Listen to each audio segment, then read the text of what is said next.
সবাইকে জানাচ্ছি স্বাগতম। তো আজকে হচ্ছে শনিবার আর স্নান হয়ে গেছে আমার, আর মেয়ে আছে নিচে, ও ছোট রানীর কাছে একটু পড়াশোনা করছে।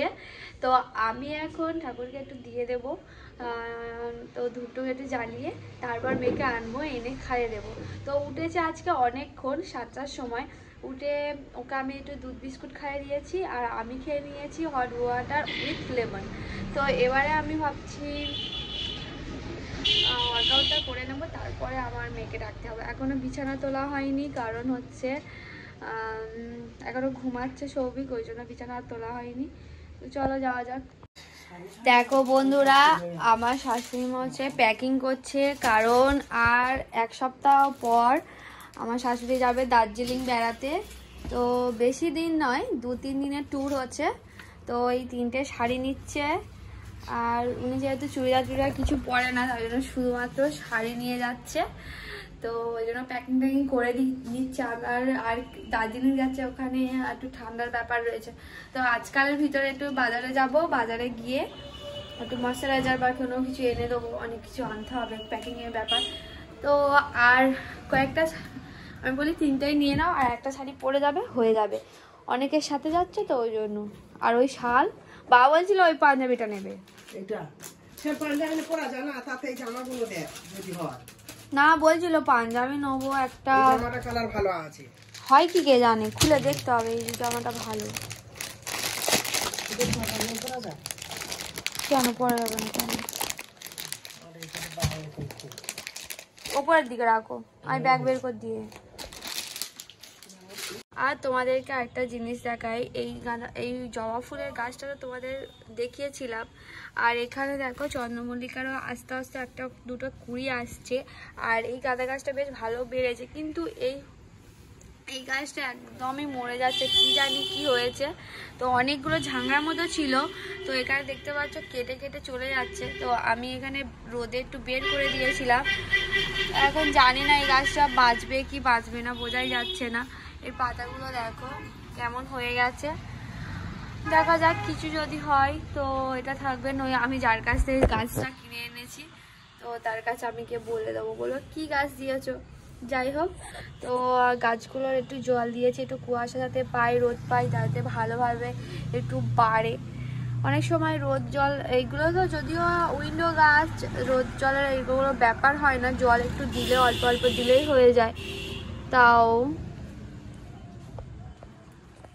তো আজকে আমি ব্রেকফাস্টে বানাবো পালং শাকের প্যানকেক। তো তোমরা দেখেছো আমি অনেক সময় ওটসের প্যানকেক বানাই, কিন্তু আজকে আমি বানাবো পালং শাক দিয়ে প্যানকেকটাই। তো কিভাবে বানাবো তো চলো তোমাদের সাথে শেয়ার করি, আর আমার মেয়েকে দেবো, আর সাথে আমরাও ঠিকঠাকই একটু খাবো। তো তার জন্য কি কি লাগছে তোমাদেরকে বলে দিই। প্রথমে কি হলো, যাচ্ছি দাঁড়া।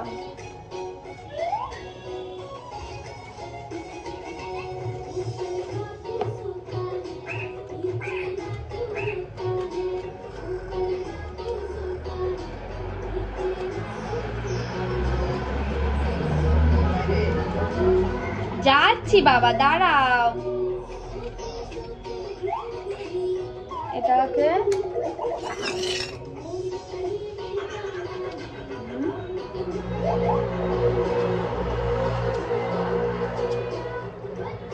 ওকে, তো আমার আপেল কাটা হয়ে গেছে। এবারে আমি দেব পালং শাকের, যেহেতু প্যানকেক বানাচ্ছি তো পালং শাক তো লাগছেই। তো বেশ খানিকটা আমি পালং শাকটা দিয়ে দিলাম। তো আমি যেভাবে বানাচ্ছি তোমরা কিন্তু তোমাদের বাচ্চাদের কিন্তু খাওয়াতে পারো, খুবই হেলদি কিন্তু এটা। আর এটা কিন্তু 1 সপ্তাহের মধ্যে স্টোর করেও রাখা যাবে। তো আমি এটা ধুয়ে আমার মিক্সারেতে এখানে দিয়ে দিচ্ছি, ঠিক আছে। এবারে আমি একটু ডিম দিয়ে দিলাম,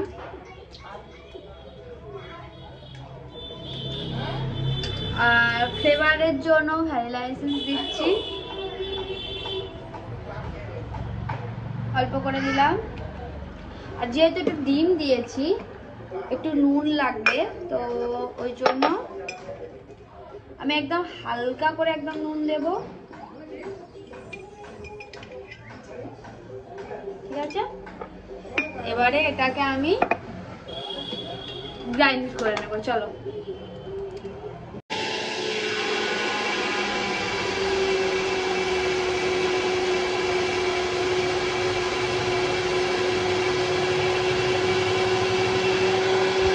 তো দেখো, আমি তোমাদের আরেকটা জিনিস দিতে ভুলে গেছি, যেটা হচ্ছে আটা বা ময়দা।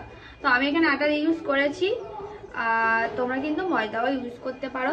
তো চলো এবারে আমি প্যান কেকের আকারে অল্প অল্প করে গড়ে নিই। তো আমি এখানে একটু বাটার দিয়ে দিয়েছি,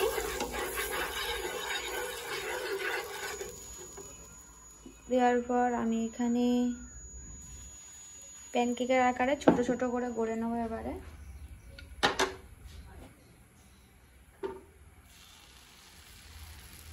আমার মেয়ের এটা করছি দেখে ও বলছে আমি খাবো না, ছি কেউ খায়, এরকম করছে। যেহেতু কালারটা একটু অন্যরকম হয়েছে, তো সবুজ কালার, তো বেশ কালারফুল দেখতে হয়েছে কিন্তু। আর যখন করে রাখবো না, তখন আরও সুন্দর দেখতে লাগবে, কারণ উপরটা একটু চোঙা চোঙা মতো আর একটু সবুজ সবুজ হবে, তো আরও সুন্দর লাগবে। তোমরা কিন্তু একবার ট্রাই করতে পারো, আর এটা কেমন লাগলো তোমরা কিন্তু কমেন্ট করে অবশ্যই জানাবে বন্ধুরা। তো যে আমি এটা পটপট করে নিই ততক্ষণে। তো দেখো, আমার কিন্তু পালং শাকের প্যানকেক পুরো রেডি। তো তোমাদেরকে বলি, তো তোমরা যখন করবে আটা বা ময়দার ভাগটা না একটু বেশি দেবে, আর আমি একটু কম করে দিয়ে ফেলেছি, এ কারণে একটু করতে সমস্যা হচ্ছিল, আর একটু নরম মতো হয়েছে, কিন্তু বেশ দেখতে কালারফুল হয়েছে। বলো কি সুন্দর দেখতে হয়েছে না? দাঁড়াও আমি একটুখানি খেয়ে দেখি কেমন।